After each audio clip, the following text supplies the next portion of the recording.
MC for the day. And on behalf of the Advocata Institute, we would all warmly welcome you for joining us today for the Ignite Growth Conference 2025. We are thrilled to have you here with us, not only in person, but virtually, together to explore the pathway to transforming Sri Lanka's economic recovery into sustainable growth and inclusive prosperity. Before we dive into today's events, we would like to begin by expressing our deepest gratitude to each and every speaker for graciously taking your time to present and share your invaluable knowledge with us. Your contributions are truly appreciated. Further, we would like to extend our sincere thanks to our sponsors for their generous support in making this two-day conference possible. Our banking partner, Hatton National Bank, our gold partners, Colombo Stock Exchange and Huawei, our silver partners, Aitken Spence, Lanka IOC, and Mobitel. Your partnership is integral to the success of this event, and we are truly grateful for your contribution. Sri Lanka is emerging from its most severe economic crisis since independence. Today, we find ourselves at a crucial crossroad, shifting from recovery to a new phase of rebuilding and growth. Although we still face challenges, the future holds fresh opportunities for sustainable progress. In light of this, the Advocata Institute has taken the bold step of organizing this landmark event, Ignite Growth Conference 2025. Today, we bring together not only global and local experts to share their insights and strategies, offering a roadmap for turning economic recovery into a foundation for lasting prosperity and inclusive development. Our in-person tickets are unfortunately sold out, but please do mention it to your friends and your colleagues that our virtual tickets are still available up for grabs. Before we begin with today's proceedings, a housekeeping note, please kindly keep your phones switched off to silent mode. To avoid any disruption during our presentations. We appreciate your cooperation and understanding. Let's now set the tone for today's conference with a short video prepared by the Advocata team, introducing the vision and goals behind this momentous event. This video is very special for our team here at Advocata Institute, just to really showcase why we have decided to host this momentous event to ensure that the evidence which has been collected to really transform it into an impactful way to move towards economic growth and more inclusive growth, for instance. This would be a new phase for us to rebuild and grow together, not as individuals, but together as organizations, as institutions, and together in our communities as well. 2019 was a year of uncertainty. The Easter attacks was the first of lethal blows the country faced amongst the political instability which lingered. The mismanagement of the economy created an unprecedented crisis, and COVID-19 was the final blow which brought us to our knees. But amidst the despair, Sri Lanka's premier independent policy think tank, Advocata Institute, stepped forward to address the financial crisis with policy initiatives that are backed by data-driven alternatives to the previous flawed policies. Despite the lockdown, Advocata held virtual forums to guide policymakers, presenting solutions to sustain livelihoods and bring the country back to normalcy. We conducted the very first virtual sessions on economic impact and revival mechanism with the engagement of industry experts and thought leaders in tourism, exports, banking, and economic policy. We also presented a detailed debt sustainability primer, explaining the fiscal management and framework for economic growth. In 2021, as policy missteps deepened the crisis, Sri Lanka faced growing uncertainty. The country was confused and looking for solutions. Here, Advocata stepped forward with a framework for economic recovery, offering a clear strategy to stabilize and rebuild. Released online amidst COVID-19 restrictions, this report became a guiding light, shaping the conversation on economic recovery. Even in a year of uncertainty, Advocata's impact was felt across the nation. In 2022, at the epicenter of the collapse fueled by shortages of daily essentials such as food, cooking gas, diesel, and petrol, along with constant power cuts, Sri Lanka experienced its first ever debt default, which led to widespread protests that defined our lives. In response to the financial crisis, Advocata organized the Reset Economic Reform Conference, creating platforms for solutions and helping the nation rebuild trust in reforms. By 2023, signs of recovery began to emerge. Advocata expanded its reach to Sinhala and Tamil audiences, building on the previously established English platform to engage all communities across the nation through reports, podcasts, and events. Our work on SOE reforms, reducing the cost of construction, improving labour force participation, and securing land and property rights for our people has paved the way for long-term economic reforms, shifting mindsets on how to approach economic change. Advocata has been recognised with the Asia Liberty Award and the Templeton Freedom Award for our efforts to improve the living standards of our people. And the award goes to Advocata Institute from Sri Lanka. In 2024, Advocata emerged as a leading voice for reform, gaining increasing acceptance from the public. The Institute partnered with numerous donor organizations and hosted 15 events, making it a highly active year. For 9 years, Advocata has been at the forefront of Sri Lanka's policy sphere. From challenges to change, we've stood firm in asking one question: what are the reforms that will lead Sri Lankans down a path of prosperity? This year, the question is bigger than ever. The year 2025 opens a new chapter for Sri Lanka. It's a year about courage. Courage to make the right choices, even when they aren't popular. It's about reforms that ignite growth, finding solutions, and building a nation that thrives doing business with the world. Let this question resonate and guide us through challenges and towards a brighter future. Together, let's make 2025 the year of growth, resilience, and prosperity. Welcome to the Ignite Growth Conference 2025.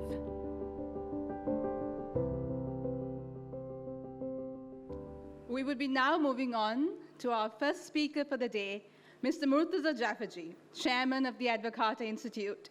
Mr. Jafferjee will deliver the welcome address and present an overview of why we are here today and the importance of tackling the pressing issues that lie ahead for Sri Lanka. Please join me in welcoming Mr. Murtaza Jafferjee, the chair of the Advocata Institute, onto the stage. Good morning, everyone. Welcome. So let me explain who Advocata is, because people sometimes don't understand who we are. We came about 8 years ago because there was a thinking that there was no organized organization who put forward the case for a market system in Sri Lanka. And ideologically, we believe in liberty. We believe that human beings are best served by having freedom for them. So we are the voice of the consumer, and we would like to advocate, as the word advocata comes from the word advocate, that we would want to advocate for sound economic policies. We would want to champion the rights of the consumer. And most importantly, most of our communication, we have pivoted in the vernacular. So we believe that through our different vernacular channels, Advocata Plus, which is in Sinhala, and Advocata Kural, which is in Tamil, we are touching about 1 million Sri Lankans within the age of 16 to 35. Now, it has been 8 years since we started, and we have set ourselves a stretch goal that over the next 8 years, that we take that 1 million to 2 million. So at least, the younger generation basically are open to ideas that we could influence them in market-oriented economic policies that will especially help the poor people. So let me just explain why we are doing this conference. Let me start with a question. How many people in the audience have read the Constitution of Sri Lanka? Please put your hand up. Okay, I can see a few parliamentarians. I can see a few lawyers. But if I hazard a guess, less than 5% of the audience has read the Constitution of Sri Lanka. Okay. Second, this is section 27 of the Constitution, right? It says directive principles of state policy. And under section 27.2.f, this is how it reads. The establishment of a just and social order in which the means of production, distribution, and exchange are not concentrated and centralized in the state agencies, or in the hands of a privileged few, but are dispersed among and owned by all the people of Sri Lanka. Now, this is not a binding constraint. It's a feel-good factor. How many people in this audience believe that our country is run according to the high ideals that are listed in the Constitution? Okay. Maybe nobody is brave enough to raise their hands, but it's safe to assume that there doesn't seem to be too many people who believe that our country is run the way our Constitution says or aspires it to be. I divided my presentation into 3 parts. The first is the role of the state. Now, there is a misunderstanding after this crisis about what the government should do. Unequivocally, I will say we need government. We need government. So in a market economy which we aspire towards, it cannot function without the rule of law, regulation, infrastructure, security, and defense. That is given. So it has to provide what are called public goods. These are goods that economists call non-rival and non-excludable. The private sector cannot pay for these public goods. Now, not all goods and services that are public goods need to be produced by the state.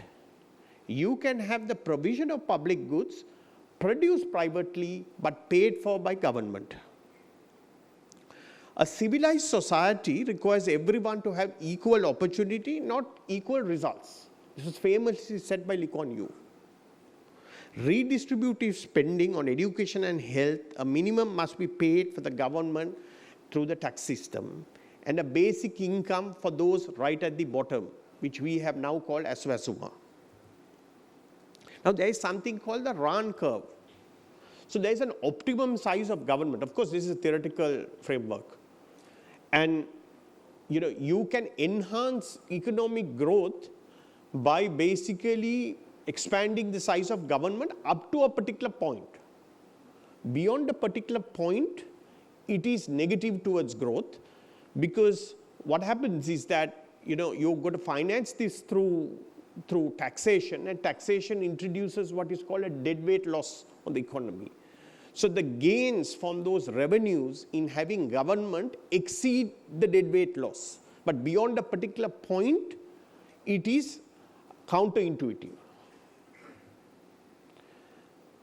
So the previous president spoke about the social market economy, but myself, having gone to Germany and looked at their system, I believe that it is an ideal system for Sri Lanka to adopt.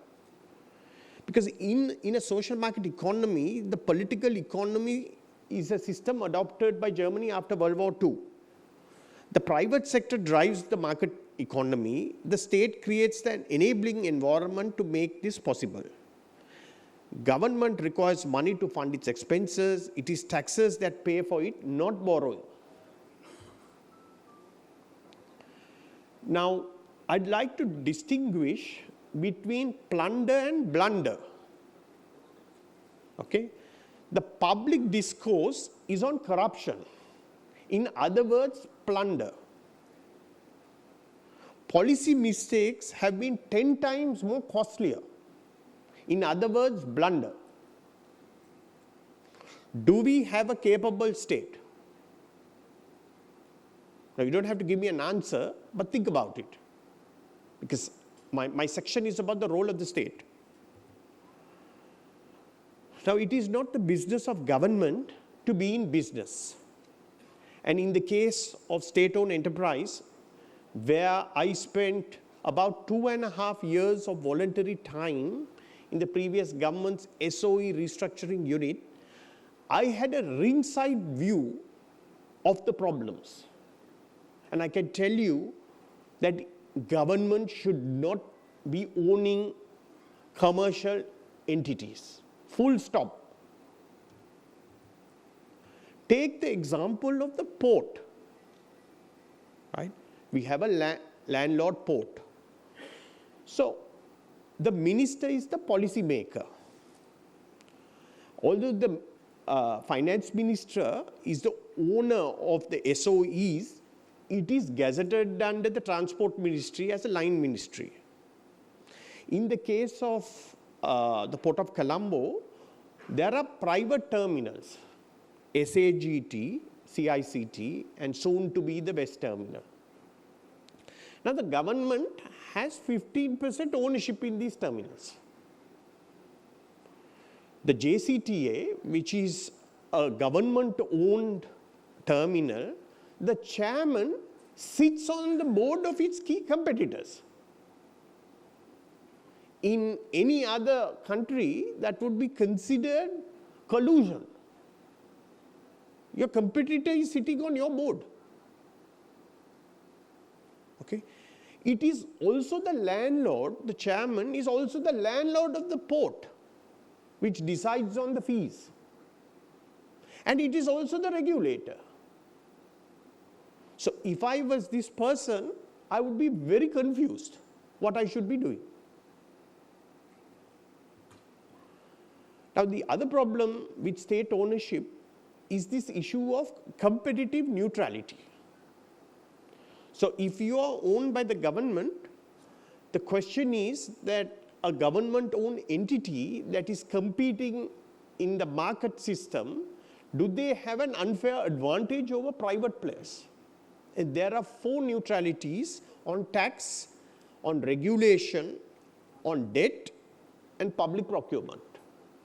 On each of these, there are huge distortions that happen due to government ownership, and therefore, it distorts the playing field. So remember that the focus of this conference is about increasing productivity. So when you have distortions in the competitive landscape, the most productive player is not the most successful. There is also an issue when you have a single government entity in a monopoly who is either upstream or downstream.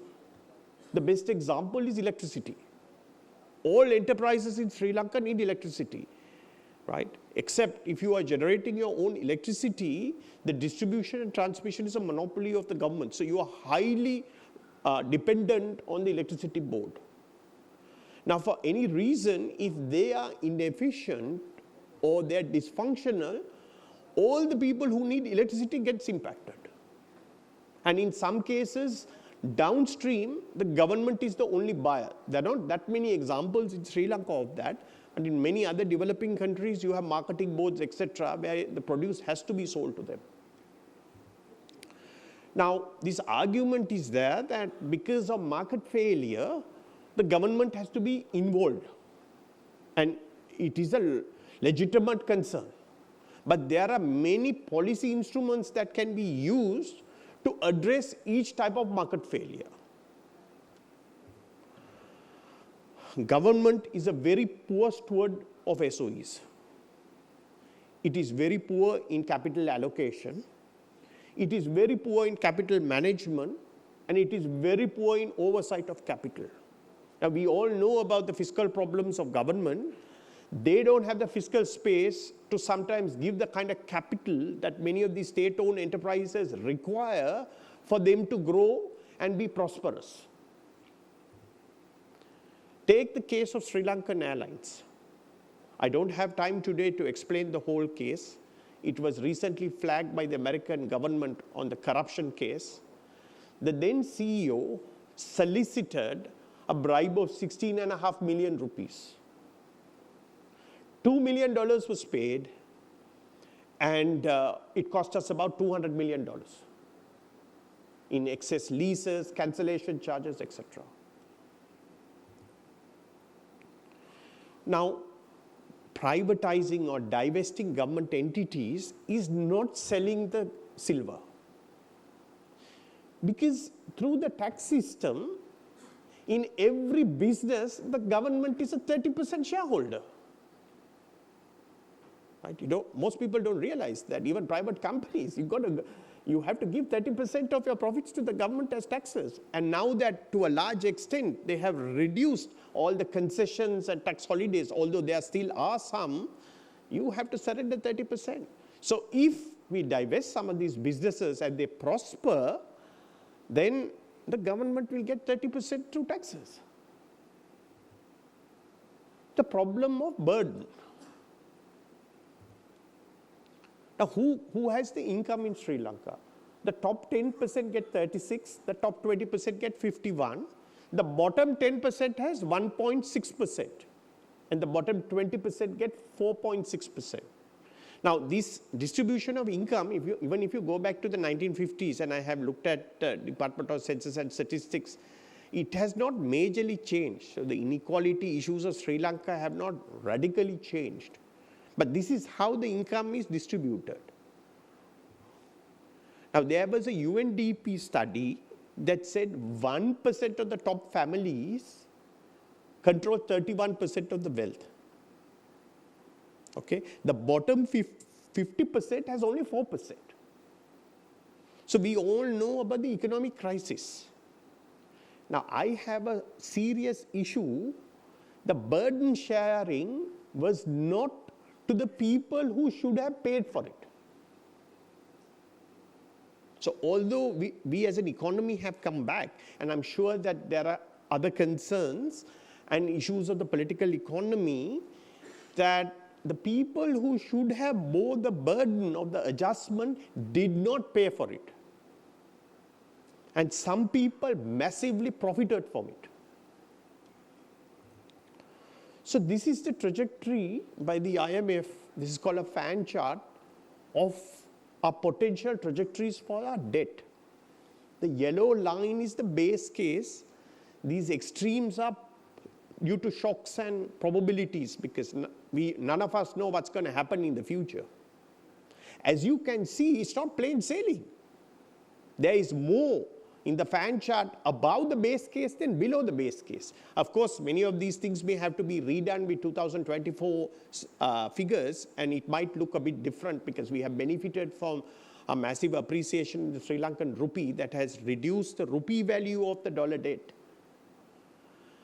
Now, the question here is, this is maths, and I don't want to bore you with the maths in the morning, but one indicator of debt sustainability is debt to GDP. And debt is numerator, GDP is below.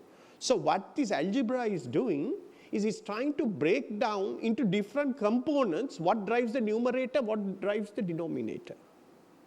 One is the primary balance, which now in the vernacular of most Sri Lankans, they have kind of wondered what that is. It's revenue minus expenditure without interest.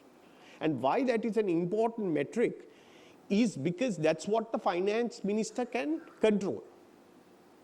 Because interest is on inherited debt. He or she didn't create it. So you have to, if you are running a primary balance surplus, you are not borrowing to fund the budget. You're only borrowing to roll over the debt. Now, we are running large primary balances, but that is coming on the back of significantly cutting capital expenditure. We budgeted for 1.7 trillion for 2024, and I believe we only spent 650 billion. Now, I don't know how sustainable that is in the long term. Right? So it has to come through revenue-based consolidation.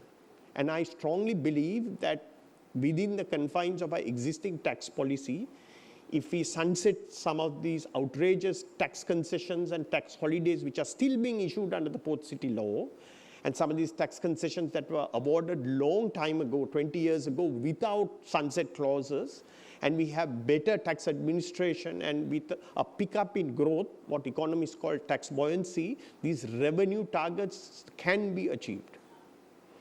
The other problem that we have is this R minus G effect. Remember I said it's about a numerator growing faster than the denominator. The numerator, which is the debt, will grow based on real interest rates. The denominator basically will grow due to growth. Now these are the levers that we can use. You can increase the primary balance either by cutting expenditure or by increasing taxes. If you look at the expenditure, the amount of discretionary expenditure that we have is very minimal. Right? A lot of it is salaries, pensions. There's not a lot of wiggle room left. So it has to come on the back of revenue. Now the issue with taxation is I think it's time for the government also to announce a social compact, because still there is a large reluctance of many rich people to pay taxes. I am aghast the attitude most people have.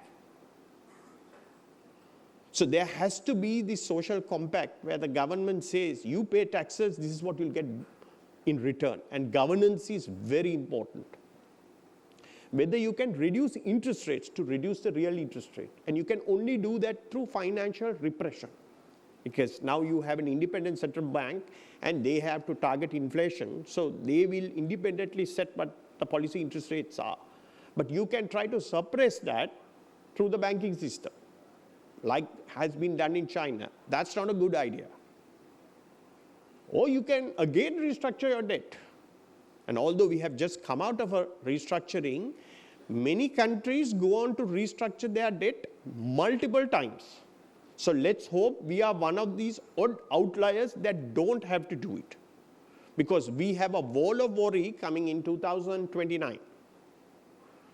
Or the only other lever is increased growth. And increased growth through productivity, not factor accumulation, which is the focus of this conference.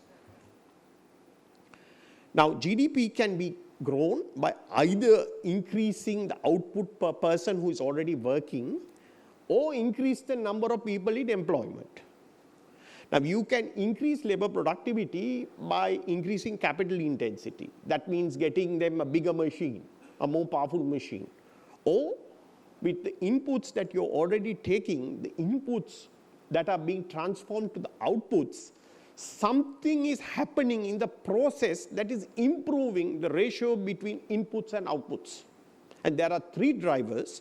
You can either increase the skill, you can use better technology, or restructure the business model. Now, these items are to some extent covered in day 2. The focus of day 2 is productivity in action. Day 1 is understanding the constraints. So this is a calculation done by the Asian Productivity Organization. What you see on top is the growth rate. And if you go back to my chart, the contribution from total factor productivity has been very minimal and more recently negative. This is a South Asian phenomenon as well, because many of our neighbors in South Asia, the growth is coming on the back of factor productivity, factor accumulation. They're investing more money and they're expanding their labor force. But our problem is our labor force is not growing. Right? Now, the demographic dividend and the demographics Professor Dissanayake, who is here, who will speak in the morning session, will explain that our demographics are very different to our South Asian neighbors.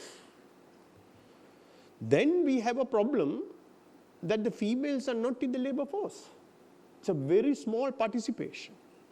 And Maurizio Bussello, who will present virtually from Washington, D.C., will talk about the results of Chapter 2 of the South Asia Development Report, where they talked about this. At a moment of weakness, I said yes to moderate a discussion at last Saturday's Ceylon Literary Festival. And there was a lady called Shriyana Bhattacharya who wrote a book called Desperately Seeking Shah Rukh. And that was all about the issue of women and jobs in North India and her strong criticism of the patriarchal society.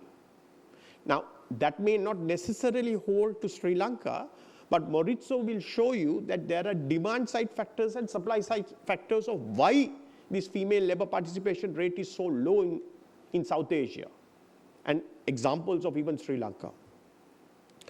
Large amount of labor force, which is about 8.5 million, is informal. And we have a speaker from the Department of Census and Statistics who will show some light of what the trends are and how they're measuring it, etc. Many of the speakers might have not enough time to answer all the questions. So we have an orchid room behind.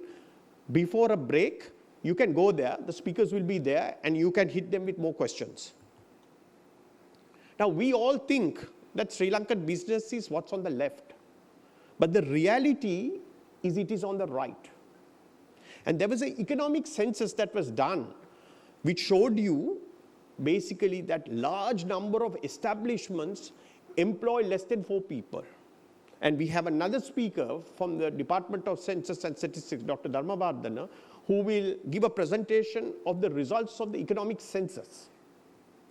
Now, this characteristic of our economy is something we cannot change overnight, but platform companies that we'll speak about tomorrow's first session will explain how we can improve the productivity and increase the output of all these small entities using digital platforms.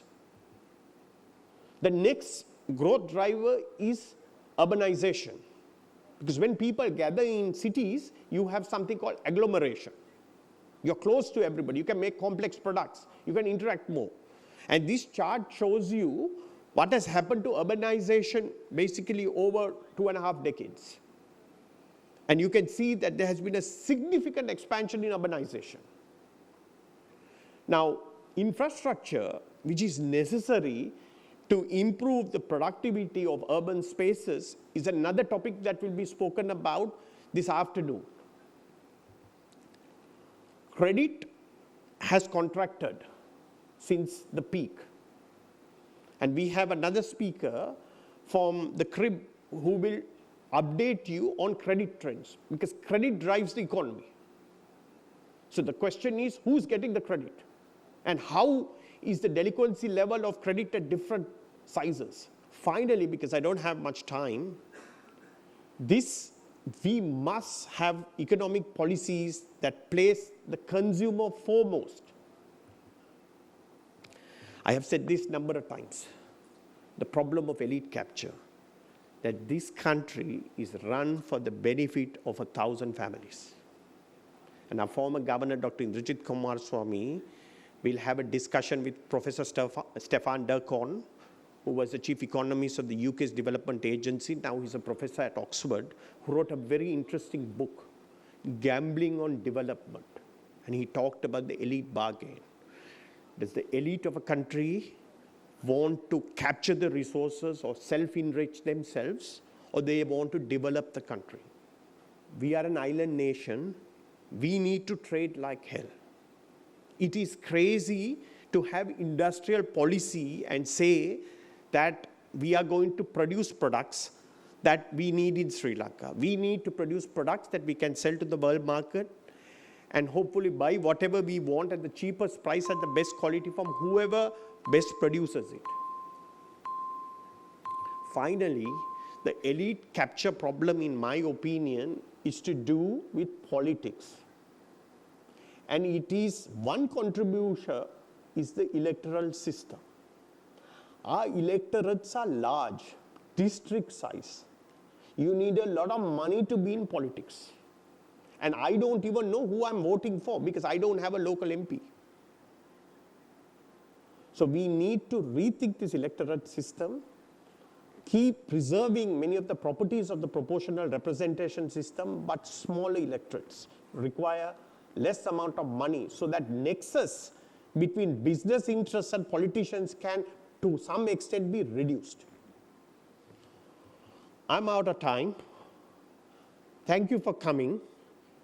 Enjoy the conference.